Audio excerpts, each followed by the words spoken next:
I'm next going to go to On the Mountain. Now, Peter Dombrovskis, just to give a little bit more background to him, I never met him. I was introduced to his work via cards, greetings cards that came to me from various friends who went to Australia in the probably in the early 1990s, and Peter actually died in 1996, and this is the first book that emerged following his sad death at the age of 53. Yeah. I'm 54, Mm-hmm. so I managed to get past that point. But you do think that's far too young, Yes, really. But probably had a lot more work in him. oh, for sure, yes. This book, I think, really sets the tone for all the Dombroskis books that followed. Actually, Wild Rivers was already set out a template of a book that's beautifully designed. So that's correct. He only produced the one book in his lifetime. I'm not sure. Right, I doubt it. Or the one well known out of the ones. Well, yes, probably. I think the ones that have followed have probably been better known. But he did many calendars while he was still alive, Yes. and he made a living as a working photographer. So important to remember that. Like Wild Rivers, this book is split into a photographic section and a kind of preliminary section, which is printed on a different paper. Once again, it has wonderful writing to accompany it. This time with Richard Flanagan and Jamie Kirkpatrick, who collaborated with Peter on all his calendars over a long period, and indeed up until Liz Dombrovskis stopped publishing Peter's work 3 or 4 years ago. Jamie Kirkpatrick continued to provide the wonderful accompanying texts that go with Peter's pictures in the calendars. And the nice thing about that is that, and I don't know Richard Flanagan, but Jamie Kirkpatrick's work is the work of a scientist. Yeah. And it is extremely well informed, but it's also very poetic.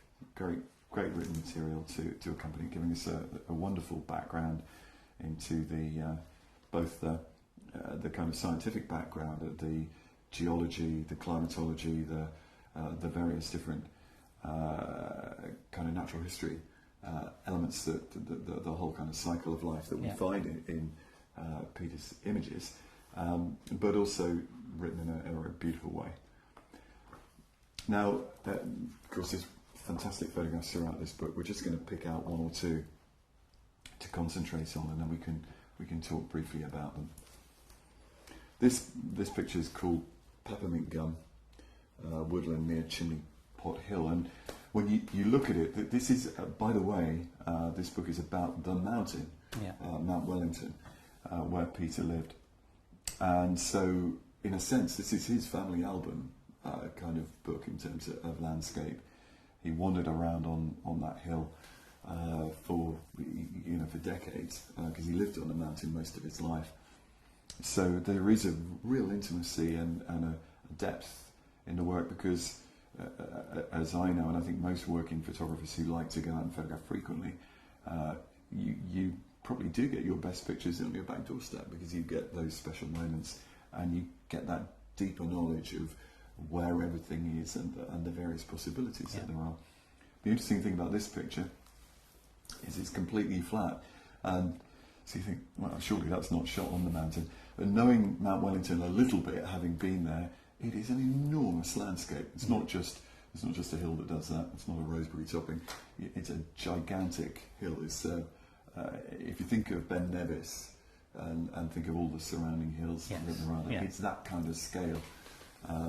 And it rises from sea level, and it goes up to actually about 4,500 feet, so it's very much like Ben Nevis, in fact, in scale. And it has a variety of extraordinary, and still, in spite of the fact that it literally has Hobart, biggest town, biggest city in Tasmania, on its flanks. There's many wonderful wild and unspotted areas on it. It doesn't look like it's been stripped by deer like a lot of somewhere like Ben Nevis would have been as well. No, that's true. And why is that? I don't actually know. We'd have to really. I don't think there's huge amounts of large herbivores in In Tasmania? In Tasmania. No. Very atmospheric, very typical Dombroskis, very subtle, gentle, delicate tonal relationships. And he loves working in that soft, misty light. Yes. But like all Peter's pictures, when you see his prints, I think if you are if you're familiar in any way with this kind of environment, you can visualize yourself in it, because the images are so real. They have a very sort of physical presence to them, and of course most of this work, pretty much all of it, I would say, predates Photoshop. So these images are, well, they'll have been through a digital process to get them to repro, but I think we can be confident that they are pretty much what was captured in transparency, and Peter did shoot transparency, not negative. It's important to make that distinction, so the pictures reflect the colour palette of the original film. Yeah. I've actually, this is a spread I love. I love these blue blackbird's nest eggs at Ferntree. This is probably in his back garden. Yeah. And that's a lovely picture. This is of tree ferns along Myrtle Forest Creek in Collinsvale. It's probably a suburb of Hobart. It's a local park. Yeah, exactly. You can see the backlighting. He's lost a little bit of fine detail in the highlights, and that's something that you find in a lot of Peter's work, because shooting on transparency in high contrast conditions, he's sacrificed detail somewhere in order to get the feeling of luminosity.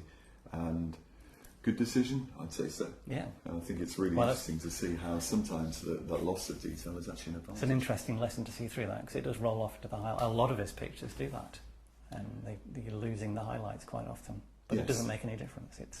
No, on the contrary, sometimes I think the simplification can perhaps is working in his favour. And there's no attempt to recover highlights using Photoshop. It's important to point that out. There's a kind of simplicity about that, something that's slightly different to how perhaps we're familiar with seeing images rendered now. Having said that, many of his pictures, like this one, Gorge of the Northwest Bay River, are made in softer light. My feeling looking at this, in fact there is some sunlight in the background there, but it's a cloudy, bright day, so there's, as well as that little bit of sunlight, there's a lot of cloud around. You can feel the luminosity in the shadows. All the shadows. And it's interesting how he uses the quality of light. Quality of light is a primary subject of his pictures, without a doubt. Not just the textures and the colours. This illustrates his interest in design, I think, and you can see that composition, it's obeying actually a lot of classical rules of composition, this image. Nevertheless, I don't think he uses those rules slavishly in any sense. It's just one that happens to show that. And like all his images, I think there is a great sense of depth in it. And then finally, I think we so many great pictures. I feel awful, really. Yeah. Well, this series, starting from the ice formations, are fantastic, because those are the conditions that we've had in the UK for the last few years. Yes, in winter. And what he's done with those are beautiful. Now we've had a few more chances to see these colder conditions. We know perhaps how difficult it is, and to get out there as well, because of the... That was the one that stood out for me, these wind-blasted cold formations. 4,500 feet above sea level, up on the top, on the Dolerite Plateau of Mount Wellington. It's not in the jet stream, of course, but it is in high windy, very, very windy, and also for an area that you get ice rime, because it's maritime. Yes. You've got the sea very nearby. So these are sorts of conditions I've seen in Snowdonia. I was going to say Wales. I've seen Paul Wakefield has got a few pictures like these of these conditions in his books. It's hard working, I can tell you. Yes, I can imagine.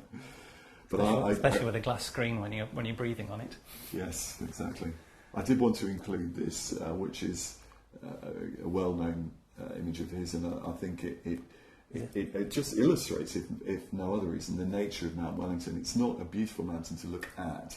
When you're on the top of the plateau, you can look down onto the bay. Is that Hobart? That's Hobart down there. And it's just wonderful conditions, isn't it? With the cloud sitting on the bay in the distance, and you have a sense of the of this sort of wild environment going all the way down to the city in the distance. And I'm sure that's something Peter would have seen many times, perhaps not in those conditions all the time. But you see the change. Probably it's quite warm down in the city that day, and there you are in the ice rime at the top.